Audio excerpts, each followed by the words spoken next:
Dubai ने भारत के लिए 5 साल का मल्टीपल वीज़ा निकाल लिया है।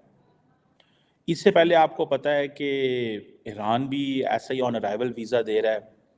यहाँ पे मैं देख रहा हूँ, जैसे अगर कैमरामैन दिखाएं कि ज्यादातर जो लोग हैं या तो हमें इंडियंस नजर आ रहे हैं या पाकिस्तानी नजर आ रहे हैं हमारे भाई। वीज़ा मिल जाता है और इम्पॉर्टेंट चीज़ ये है कि ये 90 दिन तक होता है और फिर ये आगे भी एक्सटेंड हो सकता है फॉर अनदर 180 डेज।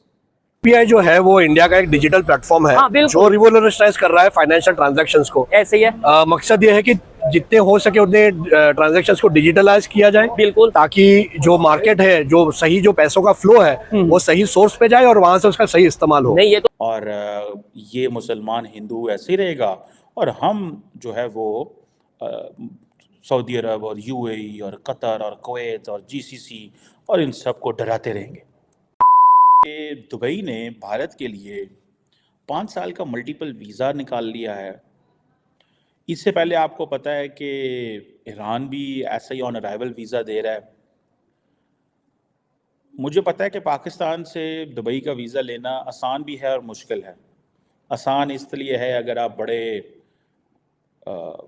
बिजनेसमैन हैं, आसान इसलिए है कि आप सेलिब्रिटी हैं, आसान इसलिए है कि अगर आप एमिरेट्स एयरलाइन को इस्तेमाल कर रहे हैं तो आपको on arrival visa, on arrival क्या आपको वैसे ही वीज़ा मिल जाता है और आपको स्टे मिल जाता है 24 घंटे का या जितना भी आप रहना चाहें। एंड अदर दैन दैट, अगर आप एक आम सिटीज़न है तो शायद आपको टाइम लगेगा, लेकिन दुबई ने 5 साल का मल्टीपल एंट्री वीज़ा जो है वो इंडिया के लिए दिया है। 2 से 5 दिन में ये वीज़ा मिल जाता है और इम्पॉर्टेंट चीज़ ये है कि ये 90 दिन तक होता है और फिर ये आगे भी एक्सटेंड हो सकता है फॉर अनदर 180 डेज। वो कहते हैं ना कि nations do not love nations, they love their interest. I think John Mearsheimer ने ये बात की थी। क्वेश्चन ये है कि यूनाइटेड अरब एमिरेट्स हो या सऊदी अरेबिया हो, उनको पाकिस्तान से या नाइजेरिया से या बांग्लादेश से या इंडिया से कोई प्यार नहीं है।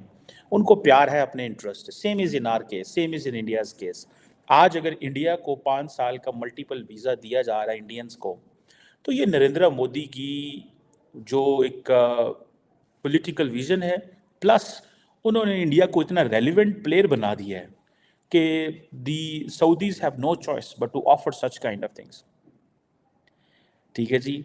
सो आप देखें कि जैसे फॉर एग्ज़ाम्पल कहा जाता है कि शायद पिछले 1 साल के अंदर मैं देख रहा था जो दुबई का department of economy and tourism है, वो कहते हैं हमने 2.46 मिलियन जो है वो विजिटर्स आए 2023 के अंदर। बड़ी तादाद है और और ये जिसे कहते हैं ना कि 1.84 मिलियन टूरिस्ट ज़्यादा हैं 2022 से। सो बड़ी तादाद में लोग जो है वो दुबई जा रहे हैं, अपॉर्चुनिटीज़ हैं। अभी फॉर एग्ज़ाम्पल कई लोग वकेशंस के लिए जाते हैं, कई लोग वैसे जाते हैं। अभी नरेंद्र मोदी दुबई में एक मंदिर का इफ्तिताह करके आए हैं। सो जिसे वो कहेंगे ना आप कि ये एक स्ट्रगल फॉर पावर है कॉन्टीन्यूसली, और जो स्ट्रगल फॉर पावर है वो इसी तरह होती है कि कभी इकोनॉमी के लेंस में, कभी पॉलिटिकल लेंस में, कभी आप इस अंदाज में देख रहे होते हैं कि हमें ऐसे वीज़े देने से हमारी मार्केट बेहतर होगी, हमारी इकोनॉमी बेहतर होगी। इंडियंस आएंगे, दो तरह के इंडियंस आएंगे, एक वो जो घूमने फिरने अयाशी करने आएंगे, टूरिज्म करने आएंगे, एक वो जो जॉब अपॉर्चुनिटीज़ के लिए आएंगे। क्वेश्चन ये है कि हमने 70-75 साल सारी इस्लामिक दुनिया को सिर्फ़ और सिर्फ मजहबी लेंस से देखा है, क्योंकि हमारे पास मज़हब के अलावा कुछ लेंस देखने का था ही नहीं। हम समझते थे कि इंडिया एक हिंदू कंट्री है, पाकिस्तान एक मुसलमान कंट्री है और ये मुसलमान हिंदू ऐसे ही रहेगा और हम जो है वो सऊदी अरब और यूएई और कतर और कुवैत और जीसीसी और इन सब को डराते रहेंगे, इन सब को डराते रहेंगे। This is what they have been saying in the past.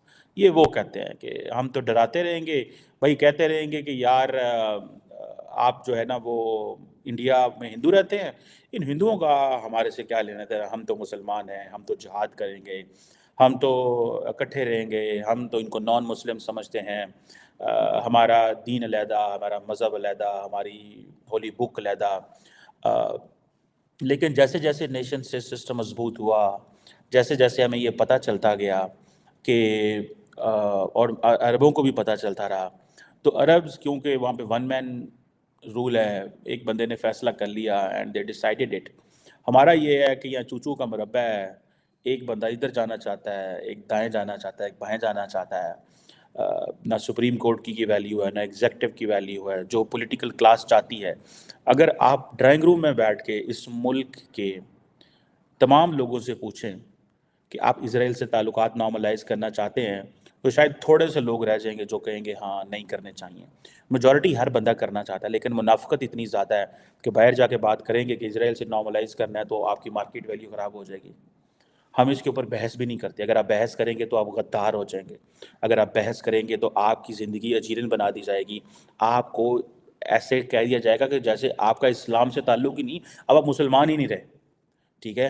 जबकि सारे के सारे मुसलमान जो ममालिक हैं वो इसराइल से ताल्लुकात बना रहे हैं। मैंने पहले भी कहा होगा, एक पाकिस्तान में जमात है, जमात इस्लामी, उन्होंने ये कहना शुरू कर दिया कि पाकिस्तान को अपना जो न्यूक्लियर प्रोग्राम है उसकी रेंज यरूशलेम तक लेके जानी चाहिए। बोला चेतन भट्ट, तो जी। भट्ट कहीं ना कहीं बिलोंग करते हैं कश्मीर से, जो बिल्कुल, मैंने आप बिल्कुल। इसमें क्या कहना चाहेंगे कि आप तो जी बिल्कुल, हमारे जो पूर्वज रहे हैं वो कश्मीर साइड से रहे हैं। ठीक है। तो जो भट्ट सरनेम थी वो धीरे धीरे ये भट्ट होती ठीक- चली गई। ठीक हो गया। और हम फिर अलग अलग जगहों पर जब माइग्रेट किया तो कुछ टोली अलग जगह पर गए। हम गुजरात में गए नेटिवली, ठीक है। वहां से फिर मुंबई आए और फिर अब यूएई में है काफी सालों से।